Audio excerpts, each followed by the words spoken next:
You're listening to the 49 Carats Podcast, a 49ers Goldmine production with Stephanie Sanchez.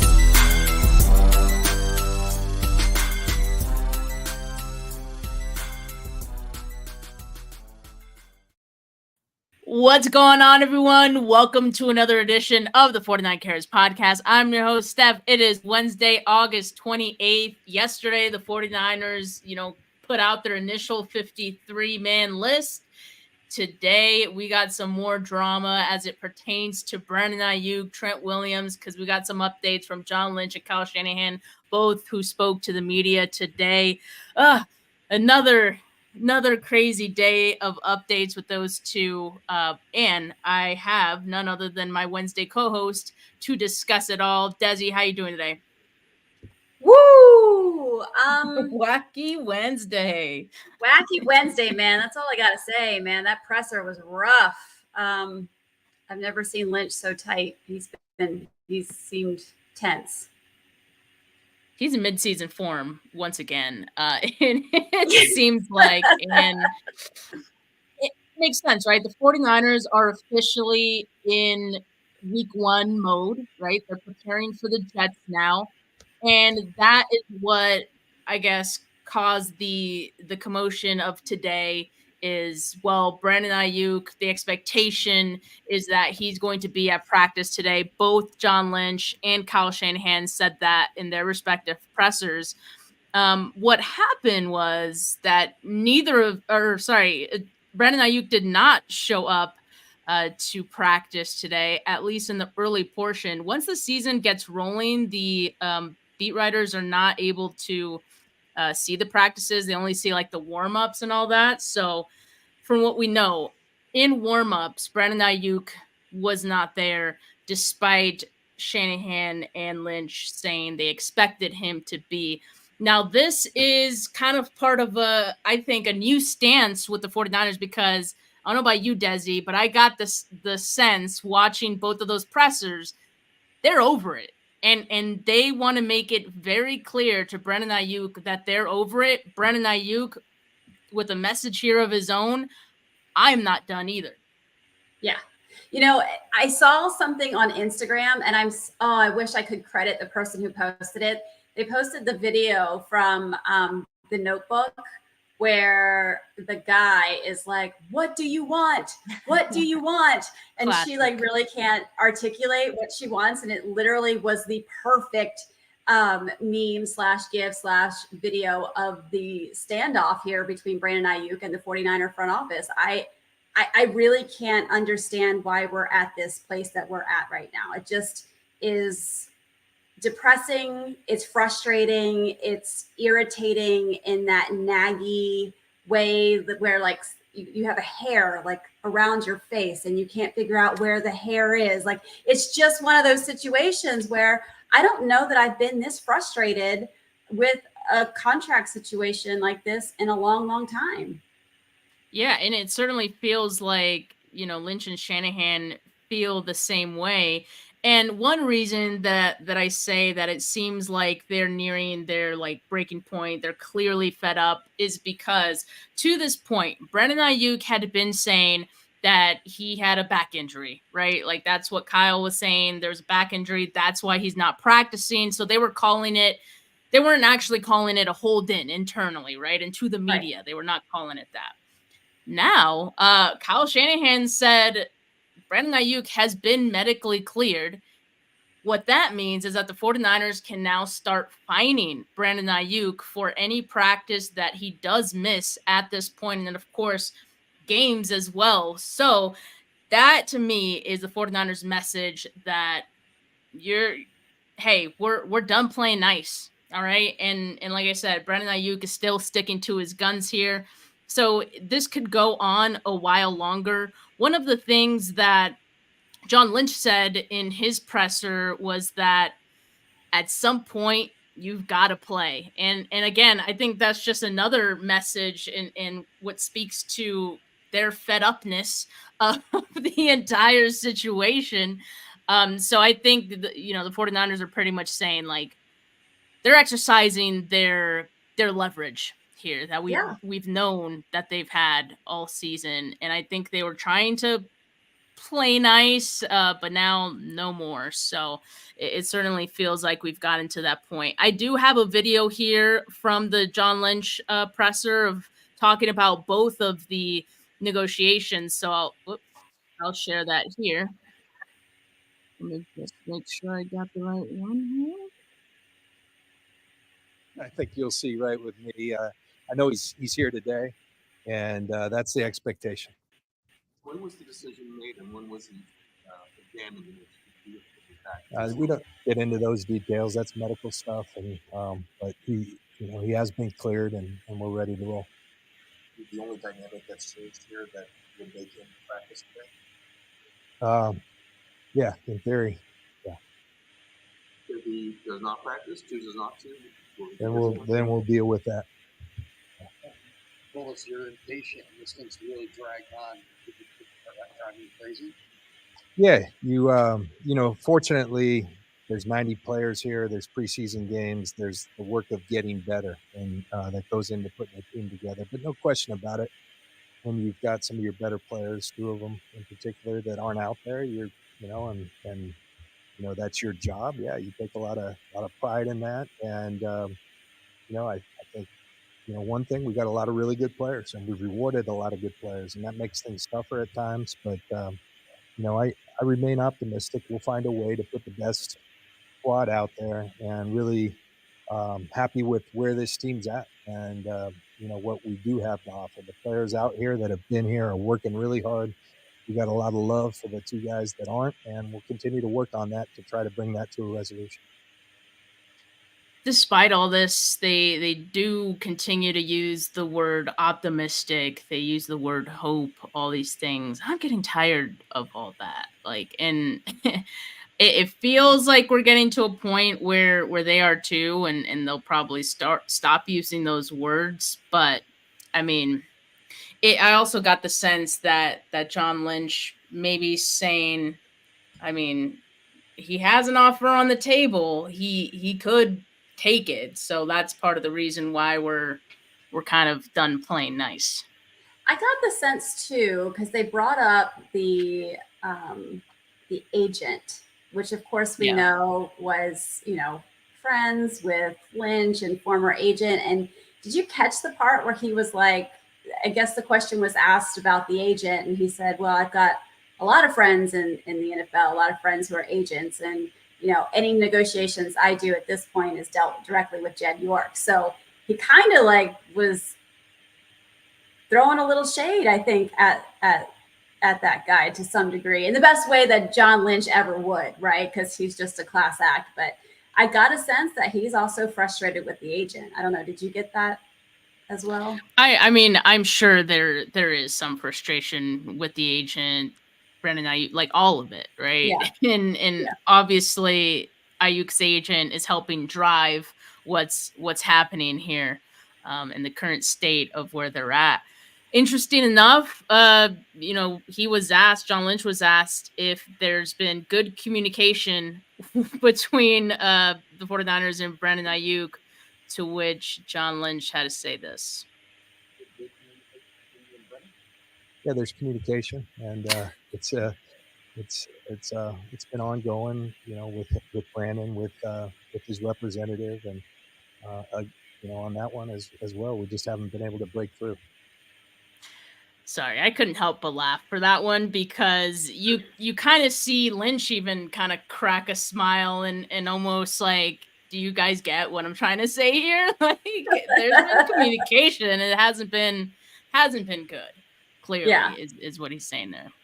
I think the comedy is when you throw up a take on Shanahan, right? You have Lynch, and then you have Shanahan, and it's like 2 different ways of presenting the same information. And like I said, Lynch is a class act, and Shanahan is like so direct, and just, you definitely don't get a lot with him.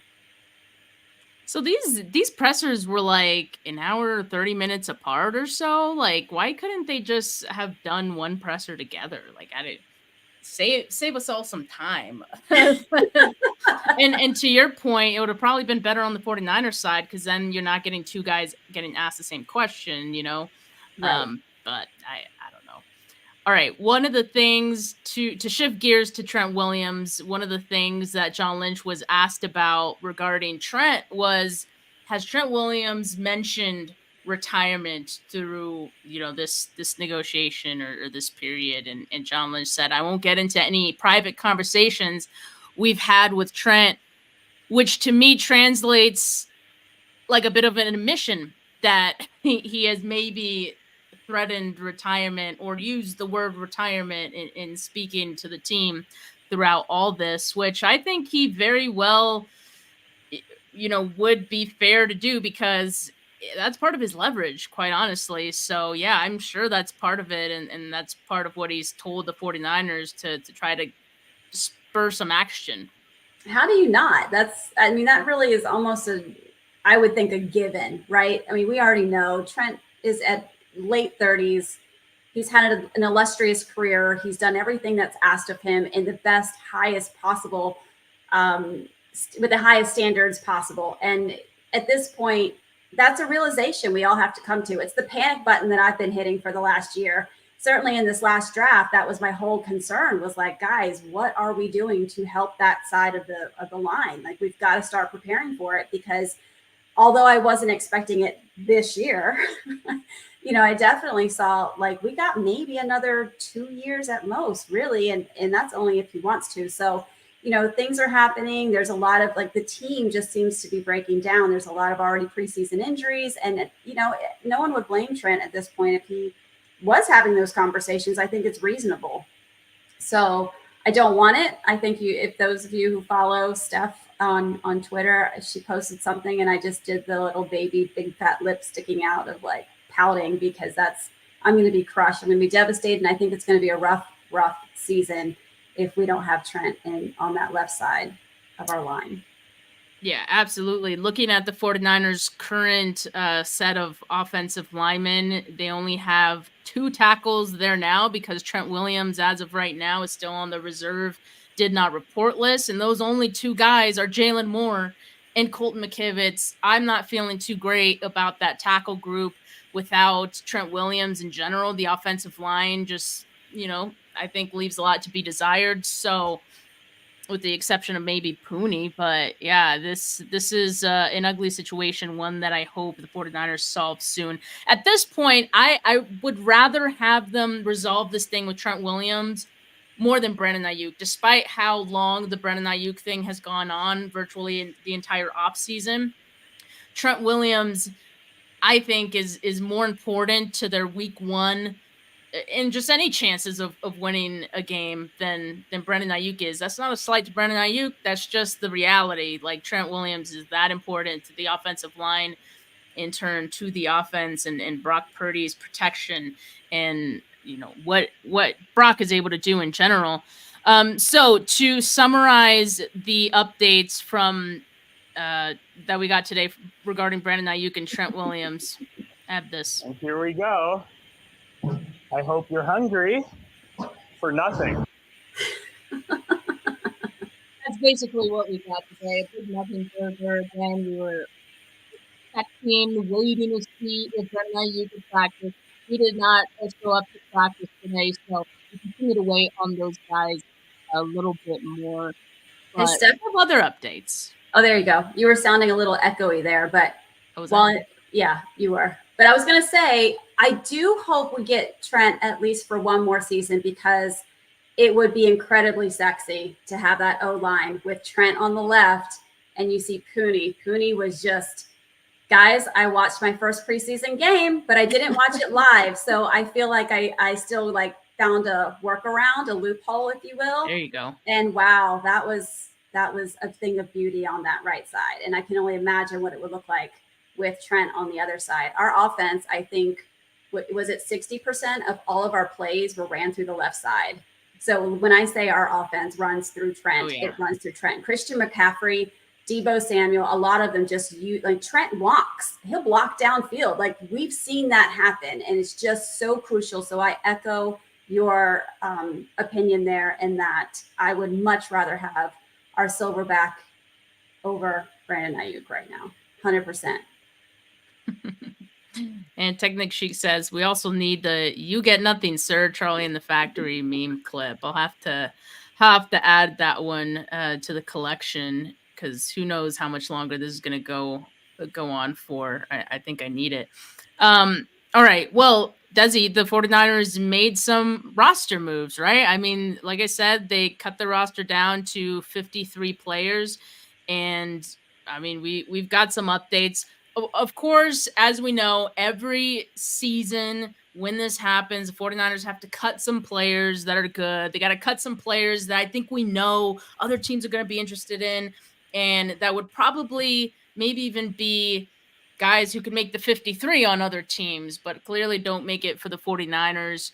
This year, some of those players who got picked up were guard Jarrett Kingston. He got picked up by Carolina. Very first waiver, by the way. Like, Carolina had the first waiver priority, so they put in a claim for Jarrett Kingston. They were awarded him Cody Schrader to the Rams, man, to the Rams via waivers, and then Samuel Womack via waivers to the Colts. Jalen Graham, it seems like he had cleared waivers, but he decided to sign with the Commanders practice squad. So that's interesting. He goes with Adam Peters over there in Washington. And so some of these kind of hurt. I know the biggest one that people were upset about were Jarrett Kingston, and I think because they see him as someone who can develop. Definitely saw some glimpses in the preseason, and you think about we're just talking about this team and the offensive line, right? Anytime that we can get better at that position, we should. Jarrett Kingston, though, did get cut, did get poached. Let me ask you this, Dezi. Was there anyone from just the cuts or who made the team that really surprised you? I think two things surprised me, and I don't think this is new to anybody else, because I feel like we were collectively surprised. I was a little surprised that what happened to our tight end room? There were two. I know. I'm like, it really, what kind of, intermittent fasting was happening there that we had to, get down to two people. And, I was hopeful, because I think you tweeted out, does this mean that maybe there's a trade in the works? Maybe, but I don't know. That was a bit of a head scratcher. And then I think I was surprised by, even what happened to our Elijah Mitchell, I'm surprised, but not surprised. I think I have followed enough injuries for him that I felt like almost why was he running back number 2? I get it. When he's good, he's amazing. I get it. But you could have been developing another person, i.e. Jordan Mason, all this time and letting him have more reps so I'm surprised and not surprised, because I felt like he, in Shanahan's eyes, in the franchise's eyes, I felt like they really were behind him to be the second man behind Christian McCaffrey. And then whoop, plot twist, just kidding. We don't even want him on the team. It was crazy. I think that was just an interesting, I think it needed to happen, but I was just also surprised because I felt like he earned more value than I think needed to be there. Yeah, and we'll definitely get to some of these injuries because we're now tracking more, unfortunately. So we'll talk more about Elijah Mitchell and his hamstring injury, because that did come to as a surprise to a lot of us. I think obviously a lot of us maybe thought, oh, this is the 49ers way of making Jordan Mason the RB2 because he looked so good. I don't think it was that, really. I think this team really liked Elijah Mitchell. So, if he went to IR, it was something serious, and we found out, it was something serious, obviously. So, aside from the poached players, the guys who were able to make it back to the 49ers via the practice squad, quarterback Tanner Mordecai, offensive lineman Isaac Alarcon, offensive lineman Sebastian Gutierrez, offensive lineman Drake Nugent. He was the undrafted free agent. wide receivers K. Martin, Trent Taylor, tight ends Braden Willis, Mason Klein. Hey, these are, we found some of the tight ends that we were missing. Defensive lineman Evan Anderson, Alex Barrett, Jonathan Garvin, T.Y. McGill Jr., corner Chase Lucas, and safeties Jalen Mahoney and safety Tracy Walker III. Tracy Walker III comes from the Lions. Other than that, all of these other guys are guys that were with the 49ers this offseason. So they bring a majority of the guys they wanted back, and I think that's a pretty good sign. And by the way, they have 2 spots left so far. To add to that, one report that I saw, let me just jump over to this. The 49ers were going to be signing former Panthers second-round pick wide receiver Terrace Marshall to their practice squad. So while the 49ers didn't officially announce this yet, this is per league source and NFL Insider who says Terrace Marshall going to be on the practice squad. He's still a young player, and it just so happens that the Panthers just drafted so many wide receivers in the last few years that there wasn't really a place for Terrace Marshall.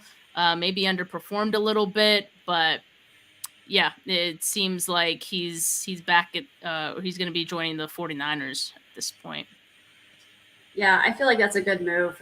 We're going to talk about it later, but I do have some concerns in terms of our wide receivers. So, especially in light of what we opened with all the drama happening with BA. Yeah, definitely. The 49ers are suddenly deep at wide receiver, even with the Brandon Aiyuk drama. And yes, there are some other moves that the 49ers made today. So they signed offensive lineman Ben Barch, other tight end Eric Sauber, who was a surprise that he got cut to me because I thought he was the TE2. He's back.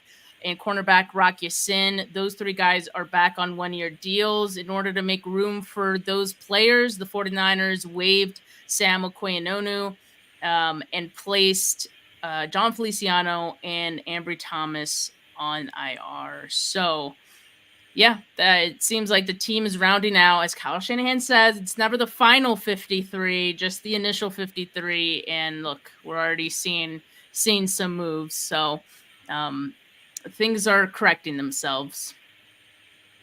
Yeah, it's definitely shaping up. We'll see how it ends up as the final, but I don't know. I'm getting some weird vibes. So what are your vibes? Like, tell me, because you're not the first person that has said that, right? And I think I'm like, a part of me is trying to ignore it. I'm an optimist, right?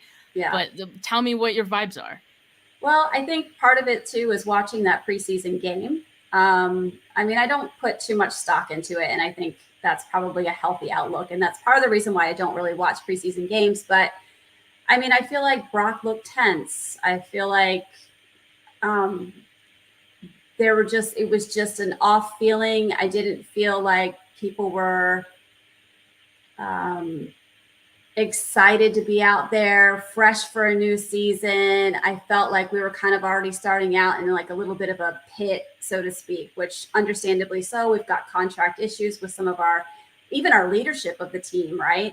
Trent Williams is one of the captains, I feel, and he brings that energy, right? Him and Debo, like, come out there. I mean, we're just kind of missing these connections, and on top of that, we've got all these injuries, and Elijah Mitchell's out indefinitely.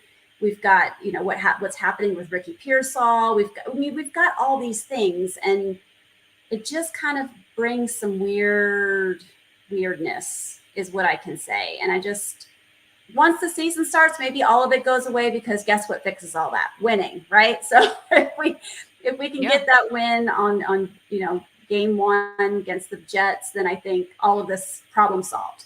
But I think if we could at least close the deal on Trent Williams, I think that would at least bring a little bit of, knock a little bit of that off and make you feel a little bit better about the season.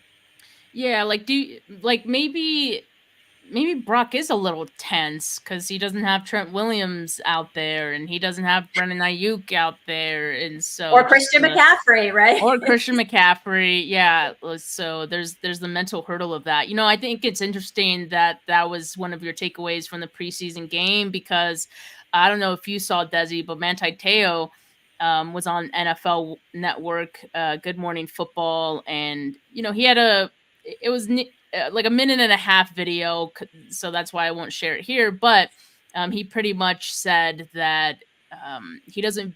He views the 49ers as emotionally drained, and he doesn't see them as NFC West favorites.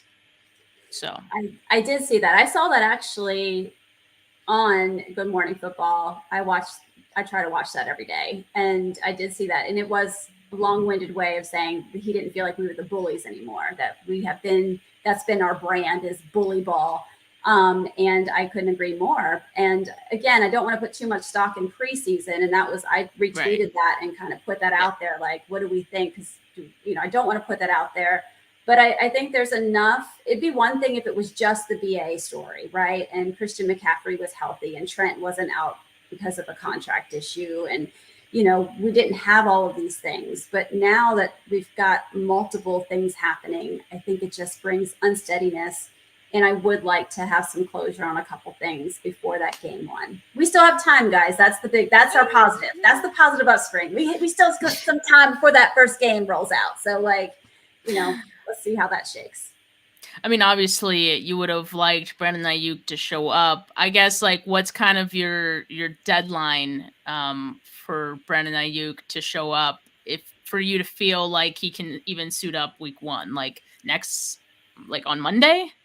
Okay, so I'm going to put this out there. I honestly, at this point, BA is the last of my problems. In my brain, I've already made closure. For me, it's Trent. For me, it's Trent. Our offense can operate and be fantastic if Trent is there, especially with Cooney. Like I said, that's going to be so sexy. We can make it work.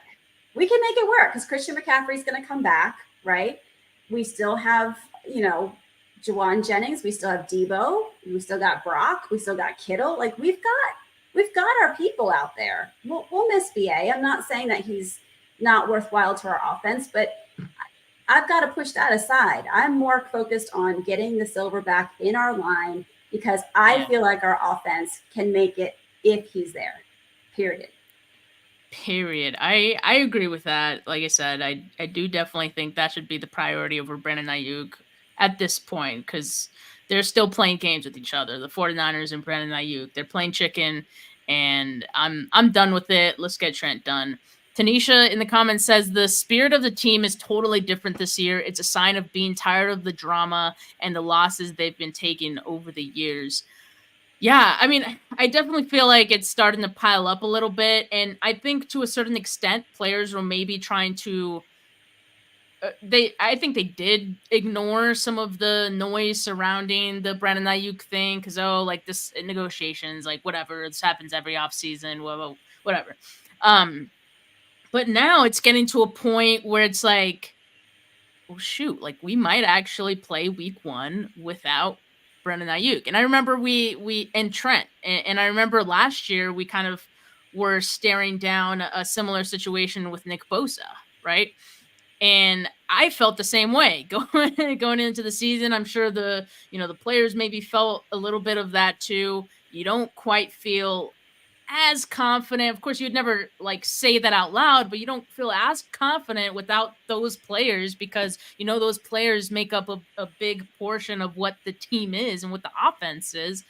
So yeah, I do think at some point, and I think that point is now, that realization does happen, and it does take a toll on some of these players. So we'll see. And I think to kind of circle back on Brock, I do think he knows that a lot of his success does have to do with the guys around him. He literally admits that whenever people mention how awesome he's been, right? Like he says, can't do it without these guys. These guys have been great, all this and that. Because I think like a part of him does know that. So yes, it wouldn't surprise me if he's feeling that extra pressure too of, oh God, like I gotta be more of the man this year if we're not gonna have, both of these guys. So yeah, I think it's starting to weigh a little heavy. And Dezi, sorry that you're not feeling great vibes. I don't mean to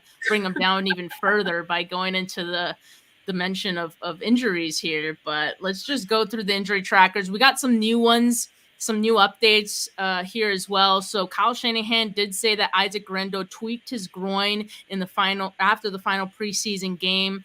Today in practice, he was working on the side field. The fact that he's working on the side field, I think, gives me some optimism on that, and hopefully he'll be ready by week 1. But something to track, Aiyuk Guerrero, who dealt with the hamstring injury much of camp, now dealing with the groin. That's not encouraging. No, not at all. Don't love that. Soft tissue. Again, we don't need another Isaiah or Elijah. Elijah Mitchell. We don't need another situation. Yeah. Not a good start. Not a good start. Although, like when he did play, he looked great. He looked phenomenal. Like so. Yes. We want to keep him on the field because he looks so great. But hopefully, injuries allow him, hopefully injuries prevent him from staying off the field. Yeah. Christian McCaffrey. Heal up, Isaac. Come on, we're cheering for you. There we go. Because I know, Dezi, you had some concerns with Isaac. We talked about that throughout the draft coverage. And now that we've gotten the taste of what he looks like in real game action, it's like, oh God, like, please just be okay. Please be okay. Yeah, and that position is tough. We'll see. Yeah. Another running back that we're still tracking here, Christian McCaffrey, still with the calf. He's still working on the side field, though. Aaron Banks working on the side field. Yetur Gross-Matos is still dealing with the knee sprain. Remember, he was week to week. He got hurt in the final preseason game, as did Leonard Floyd with the same injury. But Leonard Floyd was deemed day-to-day, and Leonard Floyd was back at practice today. So that's a good sign. He's probably good to go for week 1. Another update here. So Talanoa Hufanga, he will get worked into practice this week, and he was suited up today. So I think they're going to obviously ease him in. Seems like today and tomorrow are the 2 days that he's going to be on and be at practice, and then followed by probably a day or two of rest. That's just part of the rehab. And then obviously they're going to reevaluate him, see where he's at after that, see if they can ramp him up. Kyle Shanahan was asked about his week 1 availability. And I mean, him and John Lynch were pretty non-committal on that. So I wouldn't expect that. And then another thing that I didn't mention when I mentioned that the 49ers signed that safety Tracy Walker III, former Lions player, to their practice squad, the report was that he signed with the knowing that he would be elevated to the roster for week 1, or to play for week 1. So that, I think, signals that they probably already have a good idea that Hufanga not going to be ready to go week 1. But obviously the fact that they activated him from PUP tells us that within those first 4 weeks, we can expect him back, right? I think that's a great timeline. That's pretty much what I was just going to say. He's only been activated to just do sport-specific drills now. He hasn't had any contact, and so you're not going to go from sport-specific straight into contact in a game. So he's got a couple more weeks, I think, ahead of him before he'll be ready to be in-game in a game situation. But you think he's on track, right? Like, he's 100% on track. Yeah, absolutely. Awesome. Jawan Jennings still dealing with his oblique. He was not practicing today. And of course, as we mentioned, Elijah Mitchell was placed on IR. So this is what I want to talk to you about, Dezi, as it pertains to Mitchell, right? So we know that he was dealing with a hamstring injury for like the second half of camp, I'd say. He returned to practice before the 49ers' final preseason game. he did not suit up for the final preseason game. I think we just kind of figured, oh, whatever, like his spot on the roster is fine. Then we come to find out that he hurt his hamstring again, and it was a much more serious injury. So much so that, again, he was placed on IR today. So what does that kind of tell you about Elijah Mitchell's injury? Because, like, dude, hamstring, to be out the whole season with that, like, that's really serious, right? What could that possibly be? Well, he has had a multitude of injuries. I mean, just in 2021 alone, shoulder, chest, rib, hand fracture, concussion, knee patella sprain, and that's just 1 year. He's had multiple hamstring injuries before, lots of knee issues. So you just wonder where your hamstring runs from your knee all the way up to the back of your hip. And so was this a re-injury from something before? Whenever you have soft tissue injury, whatever heals in is scar tissue, and that scar tissue is not flexible. So it's very common to re-injure a hamstring injury.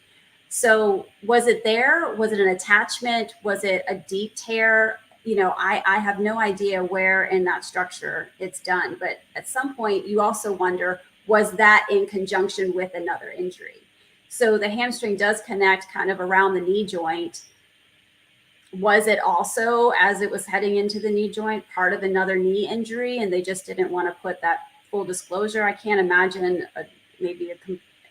I don't know. I don't want to speculate, but you know, again, it could have been a situation too where it's a bad enough injury and they were kind of like, look, we've had a lot of injuries. I mean, I think his rate of injury was like 90% chance of him getting an injury. I mean, it's just so high. Like, what do you do with that? You know, but you know, and again, I get it. Like when he's on, he's spectacular, but you know, is it worth taking up the spot for the next man waiting? Right. And I think we've seen enough from Mason where we can be confident in saying it's okay. Like, go get yourself really healed. And who knows, after a year off of just focusing on rehab, is there still an opportunity for him?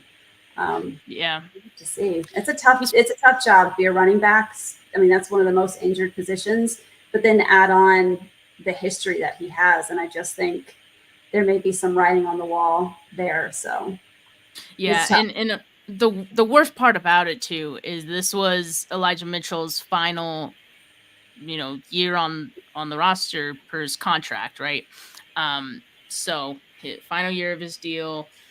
Hard to imagine, you know, just given the fact that his year is ending in another injury, the season ending. Hard to imagine that, you know, the 49ers would bring him back, but who knows? I mean, we've said that the 49ers do really like Elijah Mitchell, so who knows? But that's obviously unfortunate for him that on a contract year, this is how he goes out. So yeah, definitely feel for him.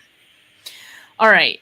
One name who isn't listed here, but we do want to talk about still, wide receiver Ricky Pearsall. So if you guys tuned in last week, we discussed Ricky Pearsall's injury, although we weren't talking about the right injury, and that's on us. But a lot of people were saying it was an AC joint, and I don't know where that came from.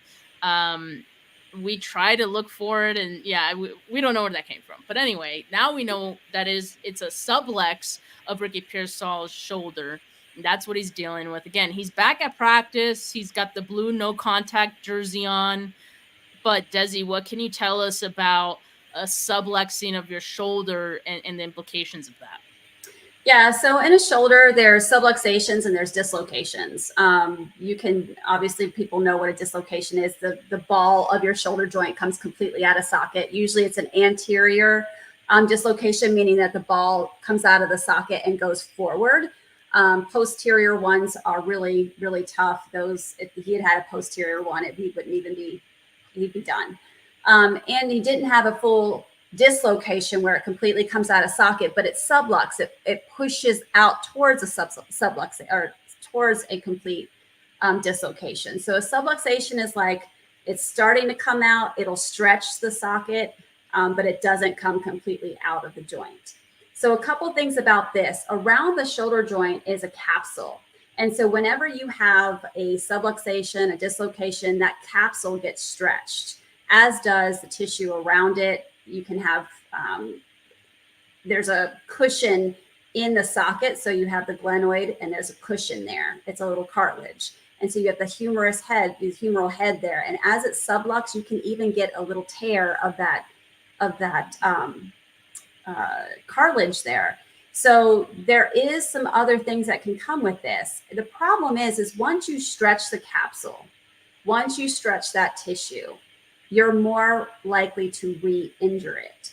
So it's not a full dislocation, so we're thankful for that. But the thing that concerns me is the terms that they were using was he re-injured it.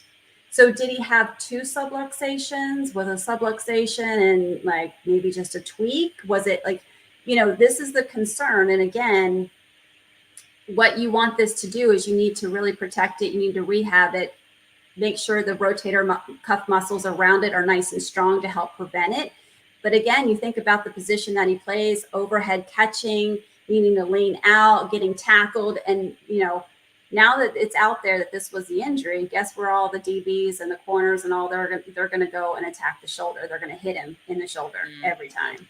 So I'd be lying if I said I wasn't truly concerned about this, mostly because it's at the beginning of the season. And I don't know that there's been enough time to get a complete recovery. Yeah. And remember, Dezi, what we spoke about last week, and again, this, we were talking about a different injury, but this still, is relevant. The 49ers knew about this injury before the draft. So he dealt with this even back in April or even maybe before then. Yeah. So does that add concern that this has been a thing for the better half of the year? And I mean, it sounds like it could continue to be a thing. Yeah, this could continue to be a thing. And he's actually at risk for a full dislocation too. Listen, I'm not putting anything out there in the universe, but to your point, yes, there's been plenty of time to get ample rehab, to do the right things. There should have been enough healing. But once you take a hit, again, you can't fix a capsule unless you go in there and surgically fix it and tighten things up, right? And there are certain circumstances where if you have recurrent subluxations or dislocations, that is a consideration, is surgical, repair and treatment. So, I mean, I'm hopeful the situation with Brandon Aiyuk does not make this any better because there's more pressure on him. So this whole situation kind of sucks. I mean, there's no professional way to say that. I mean, I guess there is, but I'm here with you guys. You're all the faithful. It's wacky. We can let it rip, but I'd be lying if I said I wasn't really truly concerned about this. Yeah, I was actually just going to mention that you have to wonder if this situation with Brandon Aiyuk was not a thing and Brandon Aiyuk was with the team and all that, if the 49ers would offer Ricky Pearsall to have that shoulders surgically repaired, right? If that would be on the table, who knows? Maybe it is on the table right now and maybe he's deciding to not do it, but he's on the field. I mean, he's on the field and he's returning. So I have to imagine maybe they're not at that point yet, but yeah, that definitely adds a different, aspect to all this, that maybe they don't want to do that because of the Brandon Aiyuk situation. And in turn, that can hurt Ricky Pearsall in the long run. I guess that's what I'm worried about too. Yes. So yes, he's got a great career ahead of him. And I'd hate for any decisions made now to have that impact on him, down the road. Yeah. Well, we're going to hope for the best with Ricky Pearsall and obviously Brandon Aiyuk as well. But hey, Jacob Cowan looks good at least. And like I said, I think he's going to be getting some involvement as early as week 1, just based on how good he looks so far. But yeah, I mean, there was a lot to unpack today, Dezi, but I think we did an admirable job. I think we'll continue to wait on substantial updates regarding Brandon Aiyuk and Trent Williams. But yeah, in the meantime, this is all we got. So Make sure you like this video if you haven't yet. Make sure you subscribe to the channel if you haven't yet. Audio listeners, leave a rating, leave a review. Appreciate you guys so much. Appreciate everyone in the live chat, keeping it popping. But for now, have a good rest of your Wednesday, folks. From me, from Dezi, peace.